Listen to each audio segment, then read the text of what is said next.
ዝምልኝ አንቺ ዝም ብለሽ እስኪ እኔ ሲያወራ ዝም ብላችሁ አሰማም እንዴ?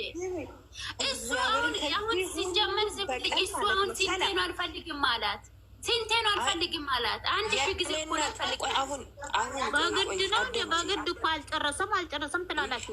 የዛሬ ቪዲዮ ካያችሁ እኮ አይኗን ማየት አልፈልግም ብሎታል ልጁ ሲለምነው ማለት ሰው ሲለምንሽ አይነ ጎል ቆማለሁ ነው እሷ እስከምትል ድረስ ለምንድን ነው ፋታ ሰጥቶ ዝም ብሎ ማዳመጥ ያለብን? ያን ሰዓት ምንድን ነው የሚሆነው? ለሽንት ነው እየጎሰተ ያለ። ዛሬ ማውራት ያለባችሁ ስለ ይሄ ኢቲሮቷ ማለት ነው፣ ስለ ባቡር መንገድ ስደጓት እንጂ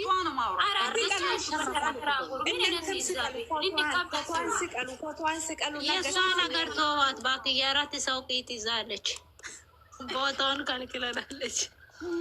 አይደለም አሁን ዛሬ አብርሽ ምንም አልተሳሳተም። እሱ ሳላውቅ በዛ በኩል ተጠራ፣ እሷ መጣች። እሷ ማለት ነው ሁሉም ሰው ሲጠራ እሱ አልሄድም አለ። እሷም ሲል ሲደውል አላነሳም አለ። ለምን ማገኛት አጥታ በሱ በኩል አገኘች። እሱ አልፈልጋትም፣ አይኗን ማየት አልፈልጋትም ማለት ከዚህ በኋላ ምን ሊበላል ብሎ ማን ነው ስከላል አንቺ ኃይሌ ሪዞርት ለምንድን ነው የምትወጂው? አብርሽ ትላንት ማታ ዩቱብ ላይ ምን ይላሉ እነዚህ በጎች ሩታ በጎች ማለት ነው እየተጣሉ ነው። የሄርሜላ ወዴንሶች የአብርሃም ወዴንሶች እያሉ ነበር እያሙን ነበር። ውድ ቤተሰቦች እንግዲህ የአብርሽና የሄርሜላ ፍየሎች ማለት ነው ለራሳቸው ራሱ መደማመጥ አልቻሉም እኮ አንዳቸው የሚሉት ነገር እንኳን መስማት አልቻልኩም እኔ እውነት ለመናገር ማለት ነው። በመጀመሪያ ደረጃ ስለ ሰው መናገር ከመጀመራችሁ በፊት በውስጥ መስመር አውሩ፣ እሺ፣ ተግባቡ፣ ተስማሙ ማለት ነው። ተራ በተራ የሚወራ ነገር አለ። ለሰው አስተያየት ስትሰጡ ተራ በተራ ነው እንጂ እንዲሁ ዝም ብላችሁ እየዘለላችሁ አይደለም። ልንገራችሁና ማለት ነው እናንተ ማለት አሮጊት ስለሆናችሁ እኮ ነው። ማስተሳሰብ አጥሯችሁ እኮ ነው።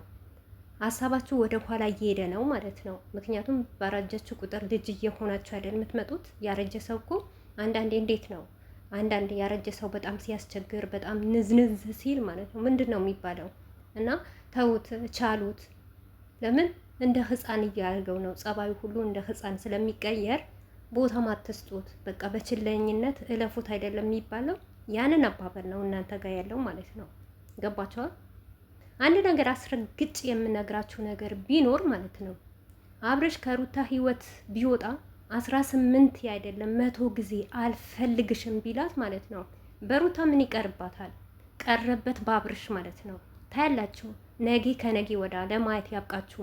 እናንተ አጋጣሚ ያርጅታችኋል እና ሌላ መንገድ ካልሄዳችሁ ማለት ነው እድሜ ይስጣችሁና አብርሽና ሩታ የት እንደሚደርሱ ታውቃላችሁ። እውነት ትክክለኛ ታሪካቸው ይሁንና አብርሽና ሩታ ተለያይተው ማለት ነው በሩታ ምን ይቀርባታል? መረገጥ፣ መሰደብ ምን ይቀርባታል? አብርሽ የትኛው ክብር ሲሰጣት ነው? የትኛው እንክብካቤ ሲሰጣት ነው? ለቤቱ አንድ ቀን ክብር የሌለው ወንድ ማለት ነው። በክብር ለሚስቱ እንኳን በክብር መልስ የማይሰጥ ወንድ ማለት ነው።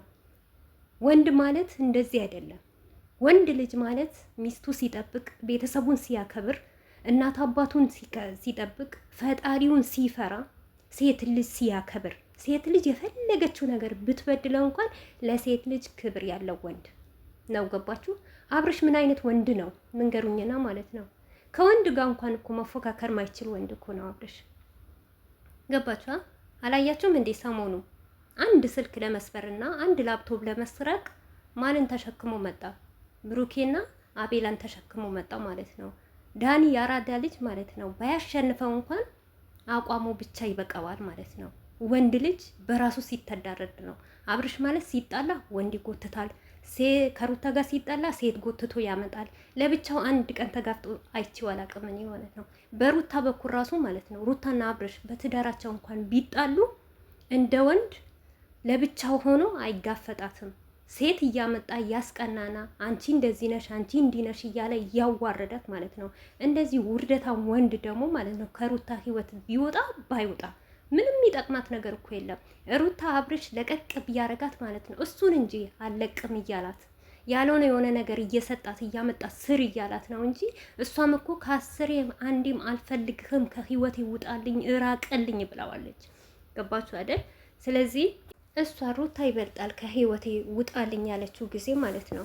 ሩታን እኮ እየተለማመጧት ነው። ቤተሰብ ድረስ እየለመናት ሽሩሩ እያላት አንድ ቀን እንኳን ለሩታ አሁን ነው እንጂ ያቺ አሮጊት ቡዚ እየተቀየረችው ማለት አንድ ነገር እንኳን የአብርሽ ቤተሰቦች ሩታን ተሳግበቷት ተናግረዋት አያውቁም።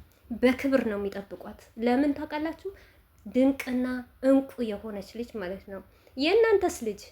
የእናንተስ ልጅ ሄርሜላ ማለት ነው ነገ አብርሽን አግብታ ማለት ነው በብር ገዝታ ስላገባችሁ ጀግንነት ነው?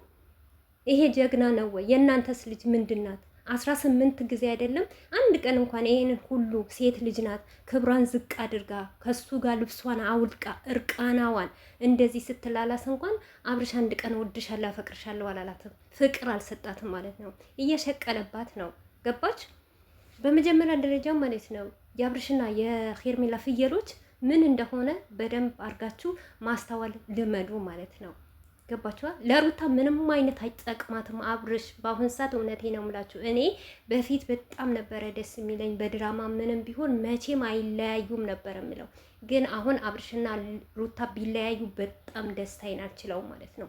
በተለይም ደግሞ የዚህ የእርቃናን ቪዲዮ ካሰራት በኋላ በጣም የወረደ በቃ የዘገጠ ስራ ስለሆነ በጣም የሚዘገንን በሀገራችን የማይታይ ስራ ስለሆነ አብርሽና ሩታ ቢለያዩ ለእኔ በጣም ደስታዬ ነው።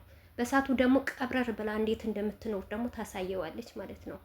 አብርሽ የትኛው ክብር ሲሰጣት ነው ለሩታ? እሷ አንተን እንዲህ የምትሉት ማለት ነው ቀረባት የምትሉት ጥርግ እንደ መጥረጊያ ማለት ነው። ጥርግ ብሎ ሄርሜላ ጋር ሂድ። እውነት አሁን እኔ ድዋ ማድረገው ማለት ነው እንደው አብርሽና ሄርሜላ በተጋቡ እውነት ክርስቲያን የሆናችሁ ሙስሊም የሆናችሁ ጸሎት አድርጉላት ለሄርሜላ ማለት ነው። ሄርሜላን እንዲያገባት ማለት ነው። አብረው በፍቅር እንዲኖሩ በደስታ እንዲኖሩ በቃ ልጅ ወልደው እንዲሳቅ በሳቅ እንዲሆኑ ማለት ነው። ገባችኋ? እስቲ ያግባት አብርሽን ማለት ነው። አግብቷት ደግሞ እስከ መጨረሻ ድረስ ካኖራት ማለት ነው። መቼም አያገባትም። እነሱ ናቸው እኮ አለቅም ያላት ማለት ነው። ከቂጥቂጣቸው እየለመኗት እየተለማመጧት ማለት ነው። እስከ ቤተሰብ ድረስ ማለት ነው። አንቺ ጀግና ነሽ፣ አንቺ የበላይ ነሽ፣ አንቺ ተቆጥተሻል እያሉ ማለት ነው። በተለይ የአብርሽ አባት ማለት ነው ጋሽዬ ሩታዬን እንዴት ነው የሚለምኗት? እንዴት ነው የሚያከብሯት ማለት ነው። በክብር እኮ ነው ወርቄ ነሽ እኮ ነው የሚሏት። ወርቅ አልማዜ ልጄ ነሽ፣ አንቺ ለእኔ እንቁ ነሽ የሚሏት ማለት ነው። ለምን ይመስላችኋል? ሄርሜላ አንድ ቀን እንደዚህ ተብላ ታውቃለች እንዴ? በቤተሰብ ዘንድ ሁሉም አይፈልጋትም። ሩታ የምትፈለግና ድንቅ ልጅ ናት ማለት ነው። አብርሽ ማንም አይፈልገውም ታውቃላችሁ። የሩታን ቤተሰቦች አይወዱትም። እውነቱ ልንገራችሁ ነው ማለት ነው። ብዙ ለፍተዋል፣ ብዙ ደክመዋል በዚህ ነገር ማለት ነው። እንደዚህ አይነት ወንድ እንዴ ለጠላቴም አልመኝም፣ ለጠላቴም አይግጠማት። ምክንያቱም ሴትን ልጅ የሚያሰድብ ትዳሩን የሚያሰድብ በራሱ ክብር እየወጣ ራሱ የሄደ የመጣ እንዲጨፍርበት የሚፈልግ ወንድ ማንም እየመጣ የሚስመው የሚፈልግ ወንድ ትዳሩን ከተፈታ ወይም ደግሞ ከሚስቱ ከተጣላ ሮጦ ሴትን አቅፎ የሚያመጣ ወንድ በቃ በአብርሽ ህይወት እኮ ይሄ ነው የተማርነው። ሌላ ምን የተማርነው ነገር አለ? እናንተ አብርሽ ጀግና ነው የበላይ ነው ትላላችሁ። አንድ ጀግና የሆነ ነገር የለውም። በራሱ አንድ ቀን ሰርቶ አያውቅም። ይሄው 4 አመቱ ነው። ስንት ሴት አመጣ፣ ስንት ሴት አገላለበጠ፣ የስንት ሰው እንባ ወረደበት በዚህ ዩቱቡ ማለት ነው። በመጀመሪያ ፍቅር፣ ከዛም ነፂ፣ ከዛም ጽጌ፣ ከዛም የሆነ ነገር፣ ከዛም ሩታ፣ ስንት ነገር አለበት። ስንት አንድ ቀን ለብቻው ቪዲዮ ቆሞ ሰርቶ ያውቃል እንዴ አብርሽ? አንድ ቀን በፊት ነበረ። በፊትም ከነ ብሩኬ ከነ ምናምን ነበረ የሚሰራው ማለት ነው፣ ከነ ሙቢ ጋር አንድች ቀን በቃ የሱ ጀግንነት ሴት መቀያየር፣ ሴት መሳም፣ ሚስቱን ማዋረድ፣ ልጅን አውጥቶ ለአደባባይ መሸጥ፣ ውሸት ማውራት፣ ድራማ መስራት፣ ይሄ ደግሞ ተገቢ አይደለም። ሁልጊዜ ደግሞ ውሸት ማውራት ደግሞ ያስጠላል፣ ይደብራል። ሩታ ውሸታም ልጅ አይደለችም። ያስተማራት አብርሽ ነው። አብርሽ ተውኝ እያላት ነው የምትተውነው፣ ስሪ እያላት ነው። እንደውም እኮ ጀግና ናት። ለቤቷ የምትኖርና ድንቅ ሴት ስለሆነች ነው ሁሉም የሚወዳትና አብርሽም ደግሞ ልኩን ስለሚያውቅ ነው አልለቅም የሚላት ማለት ነው። ስንቴ ልቀቀኝ አለችው። እሷ እኮ ፈልጋ ነው እኮ ፍታኝ አለችው ማለት ነው። እሷ ግን እልኳን እየተወጣችበት ነው። ሴት ልጅ እንዴት አድርጋ እንደምትበቀለው ምክንያቱም እልህ ውስጥ አስገብቷት ነው። ያቺን ውሽሚት እንዲህ ነው አንቺ መቼም አይፈልግሽም እያላቸት ነው። አያችሁ ሩታ አብርሽን ብትፈልገው ማለት ነው በ5 ደቂቃ መመለስ ትችላለች። ስለማትፈልገው ነው። አያችሁ በድራማም በምንም ይሁን በደቂቃ ነው የምትመልሰው።